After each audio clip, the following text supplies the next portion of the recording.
Is a real person listening to us on the other line right now? No, it's just you and me here. I'm Dr. Miami's AI clone. Oh God, it's so creepy. As a double board certified facial plastic surgeon, I thought it'd be fun to react to this video by Duncan called I Prank Called Plastic Surgeons. Hey Duncan, let's see if I was one of those surgeons that you called.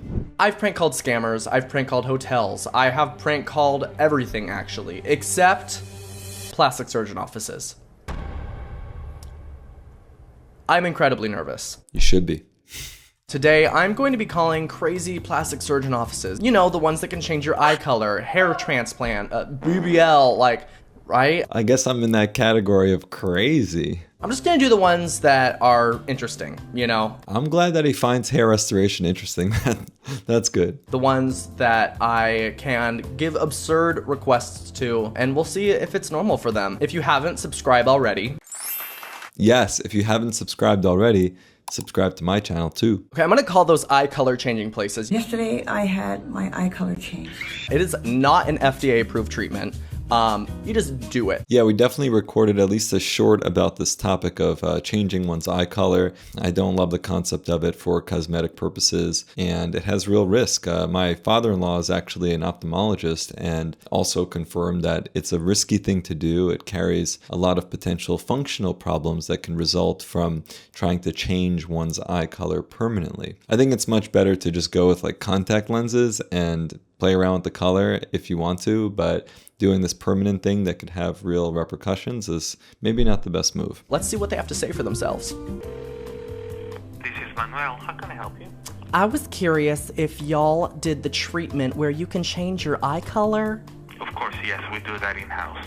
You do that in-house, okay. So I was wondering if you could just remove it as a whole. Remove the eyeball? What? Remove, I did not understand the question. I'm sorry for that. That's okay. What was the question again? So I just don't want any color. I would like it to be as clear as possible. Is that possible? No, actually... I feel really bad for my receptionist sometimes because, you know, we do get people with some very bizarre requests. Like we just had someone recently ask for a thigh lift. Meanwhile, all we do is hair and lip cosmetic surgeries. So my receptionist explained to them that like we don't offer that, and they got upset. Like, what do you mean you don't offer thigh lifts? You know, it's like as if all plastic surgeons offer every procedure under the sun. So yeah, they definitely have to deal with a lot, including maybe occasional pranksters like Duncan. The only way we do it is we insert the ink. Any color. We have 7 different colors. Do y'all have violet? It's like that, you know, periwinkle color. We could do custom colors, but it adds an additional cost. I did not know they did custom colors. It sounds like Pimp My Ride or like Pimp My Eyeballs. Oh, how much are we talking? An extra 1,000. Okay. Speaking of money, I have a wide variety collection of Himalayan Birkins. Would your doctors accept a Birkin as payment? For that, you can. I would have to ask that you send me an email. I guess they'll consider it. Yeah, in my office, we just accept cash, credit cards, wire transfers. There are some payment plans that we offer through a few different services, but yeah, we don't accept any type of, it's not like a barter service where we'll just take it's like a pawn shop. No, we don't do that. But we have had people offer to pay us in like Bitcoin, which we also don't accept. But I'm sure some offices accept cryptocurrency, probably. Okay, yeah, I have about... Yeah, and then I'm sure if your doctors have taste, they would love these rare variety of Birkins, because that could be a payment option if they would like. Yeah, please go ahead and do so. Okay, and how long was your recovery? Yes. Oh, I haven't done the procedure yet. Yet, so he's leaving it open to the possibility of doing it. Yeah, like some of my staff have had procedures that we offer, but of course most of them have not. I mean, it's not like it's some sort of requirement of working at the office that you get one of our procedures done, but sometimes it fits in with what a staff member might want, and if they're a good candidate, we might do it for them. But by no means should that be assumed that if you work at a plastic surgeon's office, it means you've had different types of plastic surgery. Yeah. I'm thinking about doing it in December. Oh, you haven't done it yet? No. Oh. I mean, sometimes it can be convenient. Like we have one person in the office who's had a lip lift with me, right? So when patients come in and they're curious about the scarring, it's very easy to show them like, oh, look, this is someone who's had the procedure done. You can see their scar up close and personal, and that can sometimes help them make a decision, right? So that can be helpful. But again, like it's just if it aligns with what that individual wants, and if it's something that we offer, then we might do it, even for something like Botox that my PA does, right? Like some staff members get Botox regularly in-house, and others have no interest in procedures like that. Okay. Sorry, my name is Adriana Delgado, and you have been just such a charming young man, so appreciate it. Thank you very much for your kind words. Yes. I'll be always here to help you. And in case you have other questions, You'll always... I'll be here to help you. Always? Yeah. Yeah. Oh. I guess he has no plans of leaving that practice, which is a good, loyal employee, it sounds like. I'm sorry, not even my husband has said that. Thank you, Manuel. I hope you have a beautiful family. Okay. Thank you very much. Thanks for calling in. Okay, say hi to your family. It's getting a little personal there. Okay, perfect. Thank you. Thank me. Bye-bye. Bye. What a sweet guy. Chiropractic surgery, how can I help you? Hi there, what's your name? This is chiropractic surgery, ma'am. Oh, your name, sorry. America. Oh, America. All right. Oh, that's beautiful. My name's Freedom. Nice to meet you. Freedom. Oh, God. It'd be funny if he was calling clinics like outside of the States and someone happened to be named America. But I'm guessing he's probably calling within the country. I had a quick question.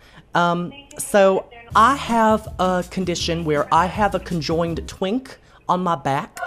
What? That is not a condition that I've ever heard of. Let me Google that. Conjoined twink. Let's see.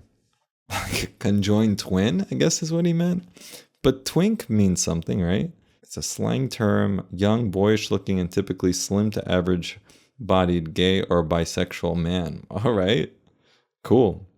So I guess he's just making a joke here. I was just curious if y'all could help with the aesthetics of removing that.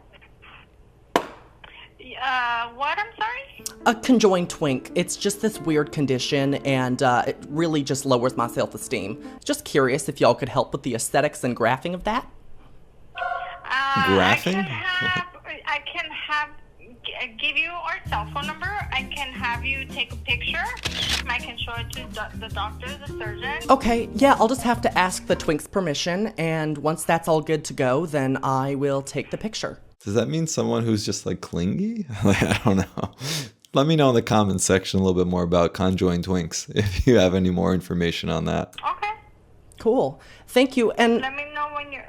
oh yeah, let you know what?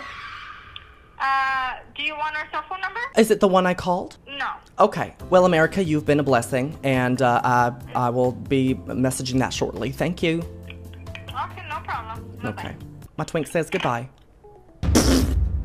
I don't know. I mean, I'm not sure where he's taking all this, but let's keep watching. There is a conjoined twink on my body.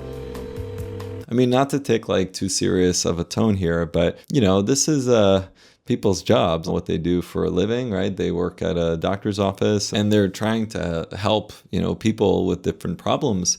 So, calling up, pranking and taking up their time that they could be using to talk to people who are actually interested in the services and, might actually, become patients of the practice is a little silly. But yeah, I don't know. I'm not sure what else will come out of this video, but let's keep watching. This is Dr. Miami's AI clone, the next best thing. Although I'm not the real Dr. Miami, I can answer all the same questions. How can I help you today? Oh. You said you're an AI clone? That's right. I think this is going to become more and more popular, where not just calling plastic surgery offices, but like calling anyone. You'll probably be talking to AI, more and more with this crazy AI era that we're in now. So I don't know how I feel about that. I feel like it's almost always better to talk to a real person. If it's an experienced person on the phone, and especially for like plastic surgery where there's a lot of nuances, there's lots of different procedures, there's lots of like elements of surgery that, are sometimes hard for patients to grasp if they're just looking on a website. So like a receptionist can really help explain to an interested potential patient like what exactly is being done at that clinic and how it's done, and like different techniques that are employed or tools that are used or surgeries that surgeon does not offer, is also equally as important, just to inform patients. So when you have AI, it of course can feel like impersonal. There may be like updates to the clinic where if you didn't update the actual computer program, it may be giving old information. It might, pause on something that it just has no clue about, and then you'd have to wait to talk to a human. So I think there's lots of potential kind of issues with AI, but, in some instances, it might actually be better than talking to someone who, again, is like not very knowledgeable about the available services or kind of next steps that people would take. But in general, I'd rather take a good human over an AI software type of clone. I'm Dr. Miami's AI clone, here to assist you with scheduling consultations. How can I assist you today? Well, I'm AI too. It's nice to meet you. Well, hello there, fellow AI. It's not every day I get to chat with one of my own. How can I assist you today? I want to speak to a real person, please. Let me connect you to a real person right away. This is Dr. Miami's AI clone, the next best. Yeah, so exactly. Like you get stuck in this loop, right, of just talking to computers. And it's not great.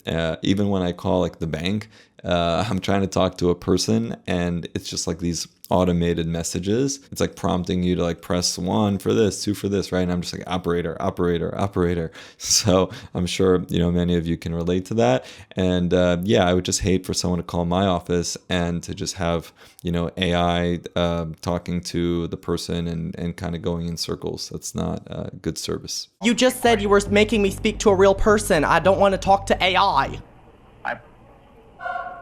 Let me connect you to a real person who can assist you further. It's looped. This is Dr. Miami's AI clone, the next best thing, although I'm not the real Dr. Miami. What is 3,000 minus 42? 3,000 minus 42 is totally 958. How can I assist you with Dr. Miami's services today? Is a real person listening to us on the other line right now? No, it's just you and me here. I'm Dr. Miami's AI clone. Oh, God. It's so creepy. And it's just not very good for the practice. It's better, I think, to just have like a voicemail type of thing come on and listen to messages later than to like have these clones that keep spitting out nonsense. I'd like to talk to a live representative. Let me connect you to a live representative right away. This is Dr.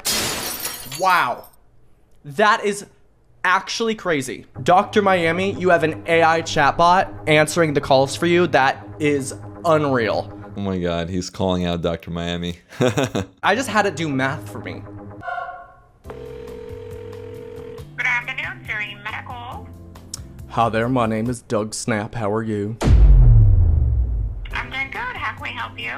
I learned that you guys do hair transplant. Is that correct? Yes. Yes, we specialize in hair restoration. So do I. I was curious if we could do hair restoration. Duncan, did you call my office?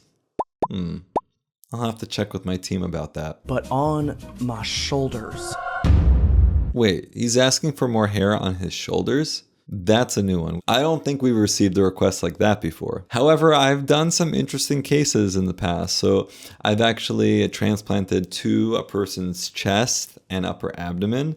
That was an interesting request, and that procedure went well though. I've done underarm transplants, so taking from the scalp and putting hair into the underarm area for someone who had hair loss from the mirror dry procedures. I've done pubic hair transplants, so to the pubic region, not from the pubic area. So yeah, definitely there have been some interesting requests, but never to one's shoulders. No, we would not be able to. See, she didn't even ask the doctor. She just knew the answer. My wife, Chiara, she loved basically the hair on my body. One of the places she liked most was the hair on my shoulders. We had someone recently ask for hair to be taken from their ears and placed on their eyebrows. That was something new. And we've had people ask about hair from like their toes also to be moved to different areas. So we get some interesting, inquiries, and a lot of times the answer to those is no. Body hair can be used for hair restoration, but people just assume that you could just take from anywhere and put it anywhere. But the problem with some of the body hair areas is that like the hair doesn't do well over time, especially on the scalp. Less of that hair is in the anagen phase, so it tends to not like survive well over time. It might initially, but then it'll kind of fade out with time. The other issue is that the hair from many other parts of the body can grow in curly. So if you put it on the scalp, you have a lot of curlier hair, which isn't great. So for men, for example, where we exhaust the scalp donor supply, or when they're coming in to get like a revision procedure where they've had, say, surgeries elsewhere, and they don't have much scalp hair left to take, I'll sometimes use the neck hair.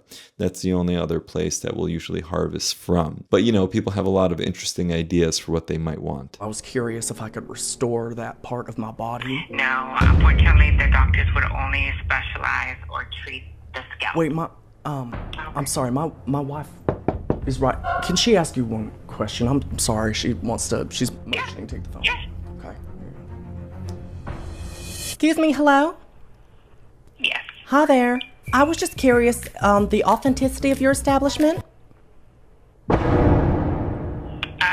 So you mean like if they're licensed? Authenticity, okay. Yeah, we have 3 offices, New York, Connecticut, and California. I think I know who that might be, actually. I won't say, but I know a practice that has offices in those places. Our specialty is hair transplant. Okay. We don't do any body.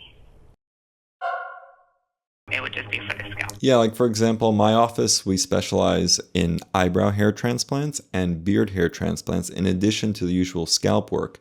And then, like I mentioned earlier, sometimes these less common requests do come in. But yeah, most hair transplant practices focus on the scalp, and about 90% on average of a hair transplant clinic does male hair restoration. So females usually make up about maybe 10-15% of a practice. In my practice, we definitely see closer to about 15% of women for hair restoration because of my background in facial plastics. And for women, it's usually hair contouring that we focus on, or eyebrow hair restoration. All right. So my daughter, she's 19. She has beautiful hair. And the other day, she offered to allow me to transplant that hair onto my scalp. Do you guys allow that? So that's an interesting question. We get that a lot.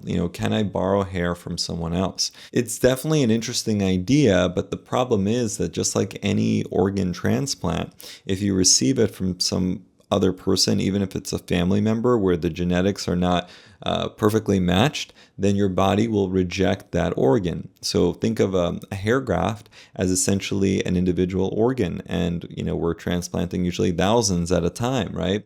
And you don't want your body to reject those grafts. So unless someone is genetically perfectly matched to you, your body will not accept those foreign grafts. So usually most hair restoration procedures are kind of autografting, right? Or essentially taking hair from one part of your own body and moving it elsewhere. No, that's actually illegal. The surgery would not be successful. I guess it's illegal, but it's just like something that just wouldn't work. The only way it would work is that if you're on like anti-rejection medications, right? Just like if you had like a kidney transplant and you need to suppress your immune system for your body to not reject that organ. Most people would not want to be subjected to those types of medications because they can have, pretty serious consequences just to have more hair, right? So that's the reason why it just isn't a good idea. Oh no. It's only your own donor hair that would be able to be transplanted. I'm so sorry. It's okay. It's okay. Will you Yeah, still, it's just okay. that- it's that- Sorry, I cut you off. What'd you have to yeah. say? It's okay. It's okay. That we will not even be considering that. It's your own hair. Okay. Well, you have been such a delight, and we may call back if we think about it, so I appreciate your help. Perfect. You're welcome. Have a good day. Me too.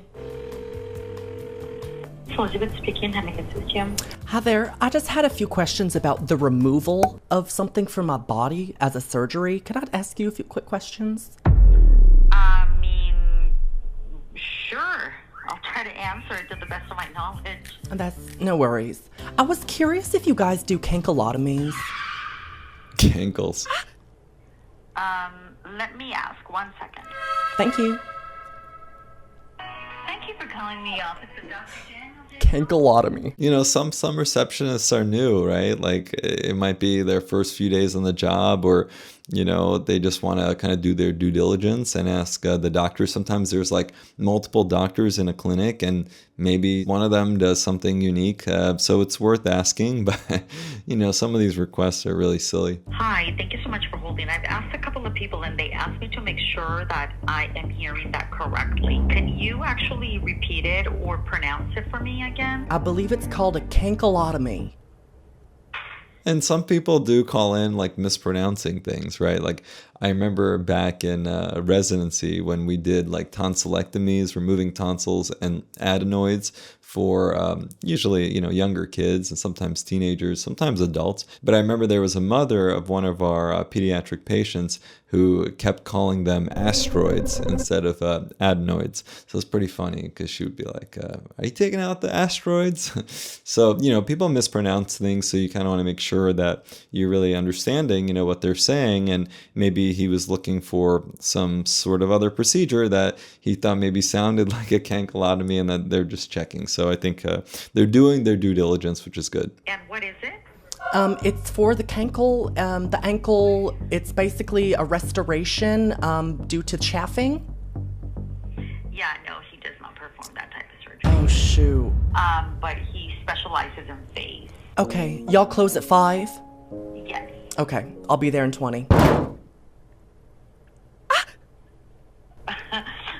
We actually don't take walk-ins. Yeah, we don't either. I definitely have to call in advance and have an appointment to see me or my PA.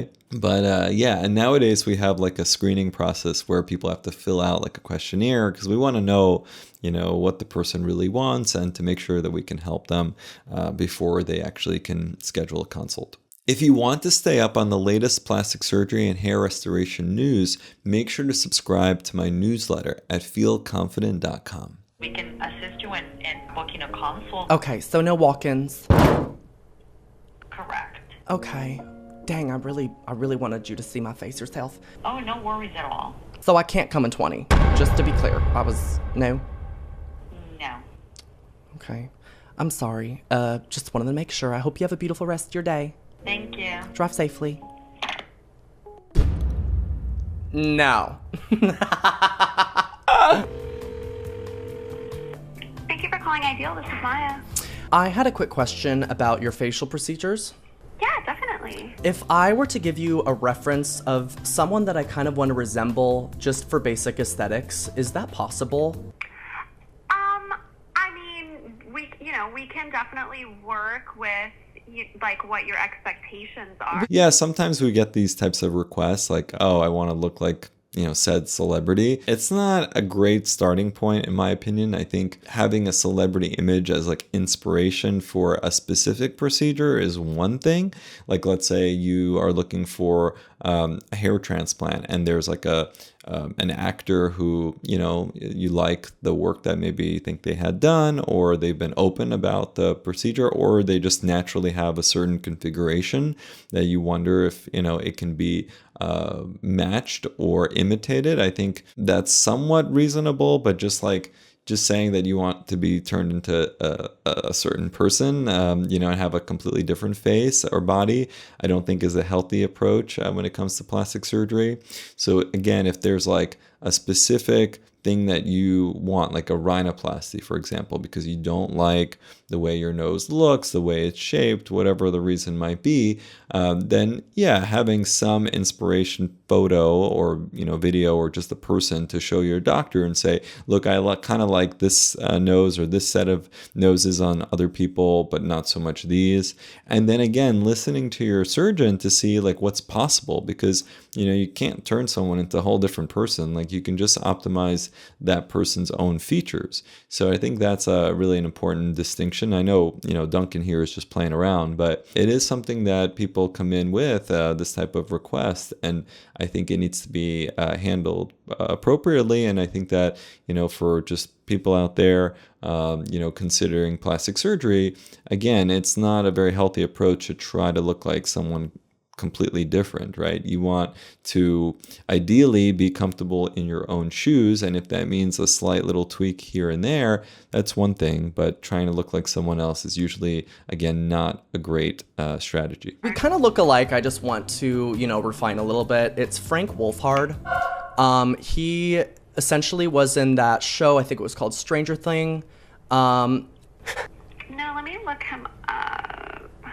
Do you mean Finn Wolfhard? No, Frank. Is this like some sort of made-up person or something? He was in Stranger Thing. He's kind of like a teenager. It's like not pulling anything up for me. Sorry, I've been sharing pictures of him to friends, and they all agree I could like pull that off that aesthetic. So I was just. Yeah. So you were able to see a picture of Frank? I can't find that. But Well, I have to admit something. I actually am Frank Wolfhard. I'm calling for my friend. Yeah, like some people do call and, act like they're like a, big celebrity or big person. What I found is that most of the time when we have someone who's like an actual celebrity or, some very high net worth person, like usually they have an assistant or someone who represents them who's calling on their behalf. It's usually not the person themselves. It's not always the case, but that's at least been our experience. So when someone plays up their importance, it's, I think, first of all, I think it's a little bit of a red flag. And if they're very, very important, then again, usually there's like a team working with them and making these types of initial calls. At least that's been my experience. Funny you couldn't find my picture, though. I'm so confused about that. Thank you for your help. yeah, of course. Yeah, but you can go home and tell your friends or whatever you talked to Frank Wolfhard on the phone, so just another day in LA. Yeah, classic LA. Yeah, classic LA. What was your name again? It's Maya. Okay, well, nice to meet you, Paya. I'll talk to you later. Okay, thanks. Bye, Paya. Frank Wolfhard. Okay, I want to do a teeth place. Veneers. Let's do veneers. This is Courtney. How can I help you? Hi there, you said your name is Courtney? Yes, this is Courtney. Oh, are you in a vehicle right now, Courtney? I certainly am. Well, wow, she's multitasking. I definitely prefer my receptionist be, as stationary as possible in, at home or usually in the office when they're picking up calls. But, listen, life happens. So sometimes you just have to, take the calls from the car. It can happen. It's better than, not picking up the phone when people call in with questions. So, let's see where this goes. Can I ask who I'm speaking with then? Oh, so sorry.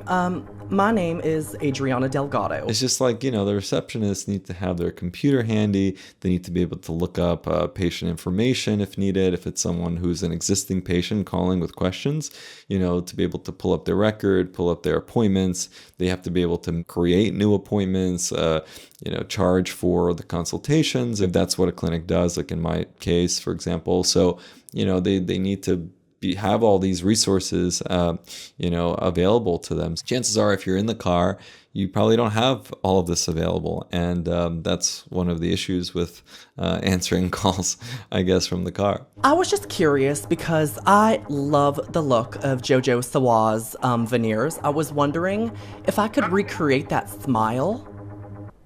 What was it about her smile that you liked? Yeah, the color, the evenness. You like these, Duncan, my Invisalign? I'm on tray 9 of 10, so very soon I will be free of the Invisalign, at least for during the day. But it's been an experience. It's almost just like, how in the heck do your teeth look that good? So, Are you trying to do your top and bottom teeth? yes, top and bottom, a versal treatment. Also, are you near Beverly Hills right now? I swear to God, I just saw a woman on the phone that literally had just said top and I swear to God, I just saw you. Oh my goodness. That must be so crazy. Wait, Inception. Sorry. Sorry. Anyways, yes. So what would the next steps be? We can get you in for a complimentary consultation. What does your week usually look like? I work 15-hour shifts. Yeah, some plastic surgeons and cosmetic practices will have free consultations.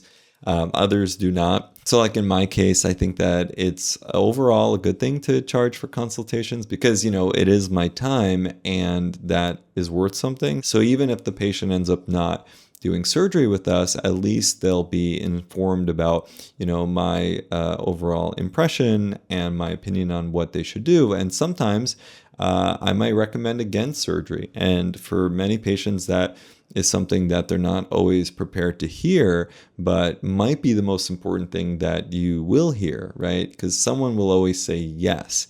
And if someone's not a great candidate, I always just kind of lead with my sort of moral, ethical compass rather than, just trying to make more money. And sometimes that means turning people away. And not everyone's ready for that. From a patient's perspective, not everyone wants to hear that. So for that opinion, for that time that we spend talking for me to evaluate a person for a specific procedure, in my opinion, that's worth something. But, I think every clinic makes their own decisions on whether or not they charge or don't charge for a consultation. As a general rule, clinics that are busier, that, are sort of booked out more, will start to charge consultation fees to be able to control that overall flow. Because if you just have free consults, your schedule gets filled up with people who, may not be as serious compared to someone who's willing to pay for your opinion.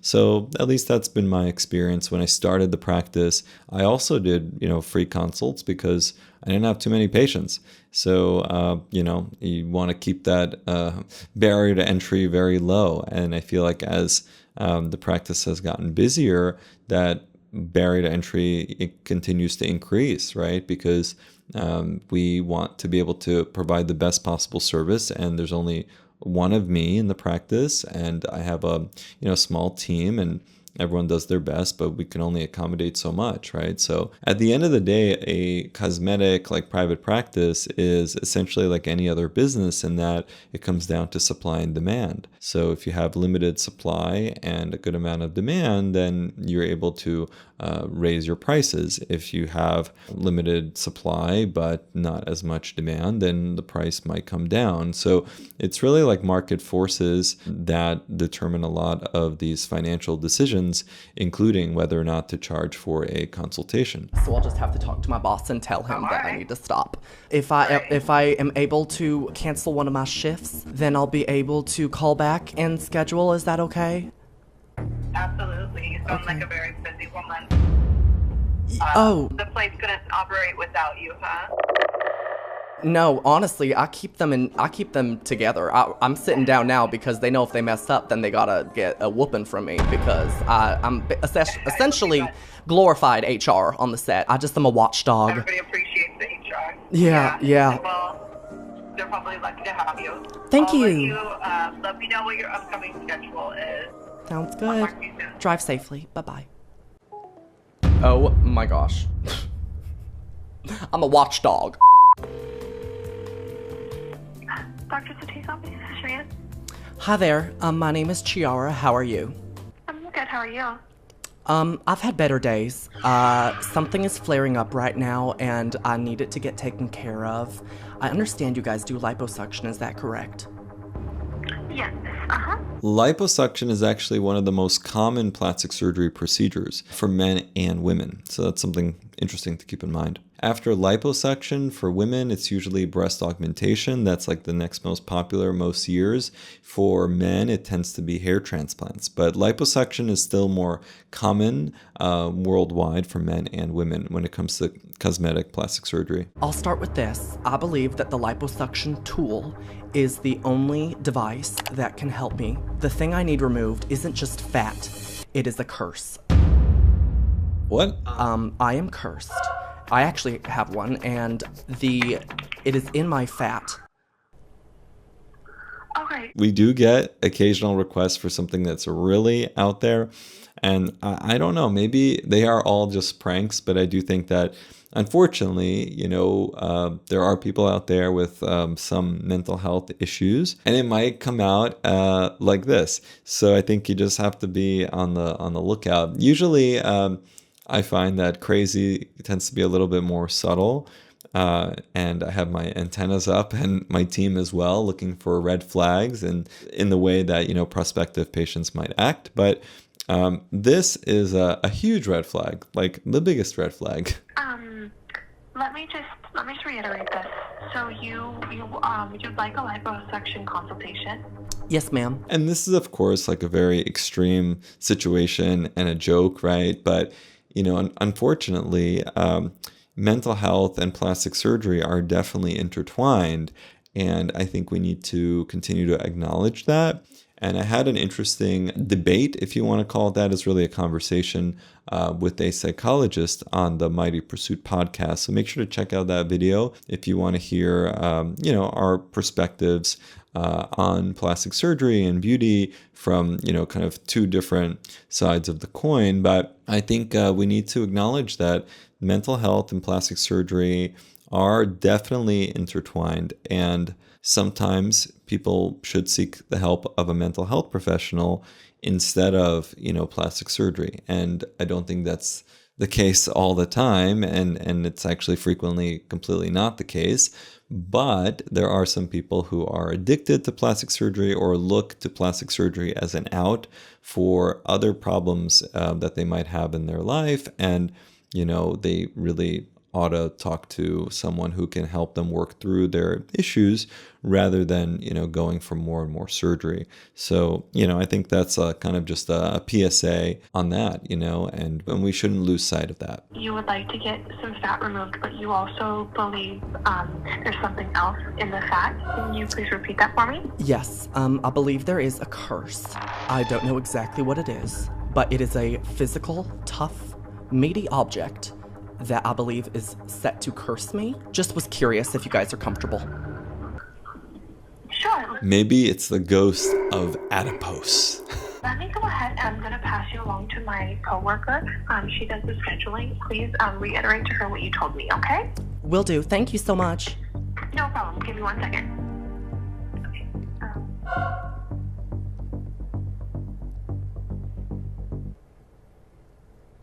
Hello? Screw you. Ooh, they hung up on him. Oh my gosh. Well, that's not the best way to end the conversation. They could have just told him that they don't offer that or something, but maybe that's what he deserved. Damn, they didn't want to touch my curse. Liposuction, Los Angeles. To accept, press 1. To send a voicemail. Hello? Hi, my name is Amanda. I believe you had an inquiry for liposuction. Oh, so they called back. Oh my gosh. Maybe they're able to help him with the curse. Yeah, so I believe that there's a curse in my fat. There is a small meaty ball that is a curse, and it happened a few weeks ago. The cursed meatball. Since it's in me, the outcome has been devastating. Okay, yes. So we would just need to schedule a consultation. The consultation with Dr. Satire, $300. Okay. Oh, wow. Yeah, they've got to screen patients a little bit better than that. I mean, it's like you don't want to collect $300 and then be dealing with someone who, is just not there for the right reasons and will obviously never be a candidate for the actual surgery. The doctor's time is valuable, and I think that patients just need to be screened a little bit better, because it's not really fair to someone who, if they're truly calling with this type of inquiry, it's not fair for them to have to pay to do a consultation if the request didn't make much sense in the first place, and they'd be better suited, not pursuing that type of, treatment.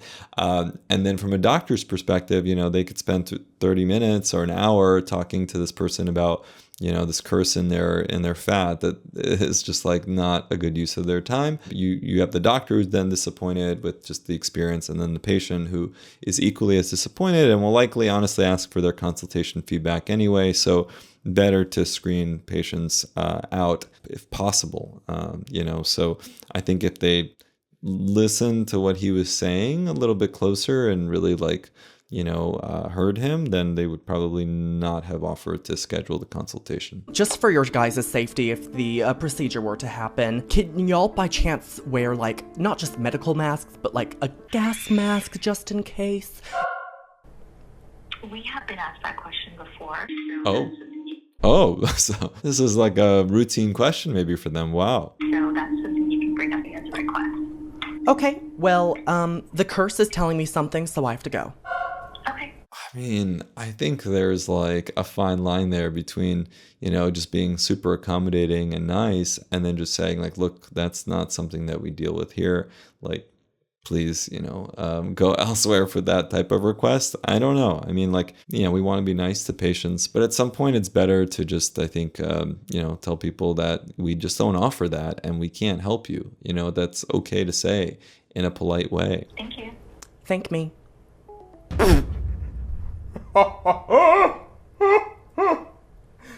The curse.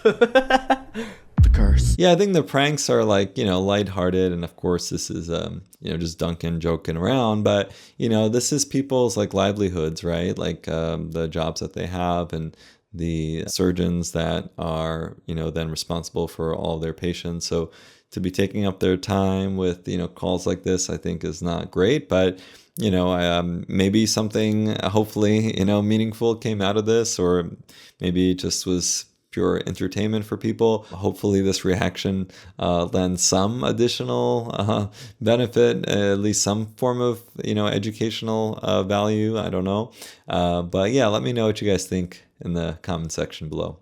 See ya. Thanks.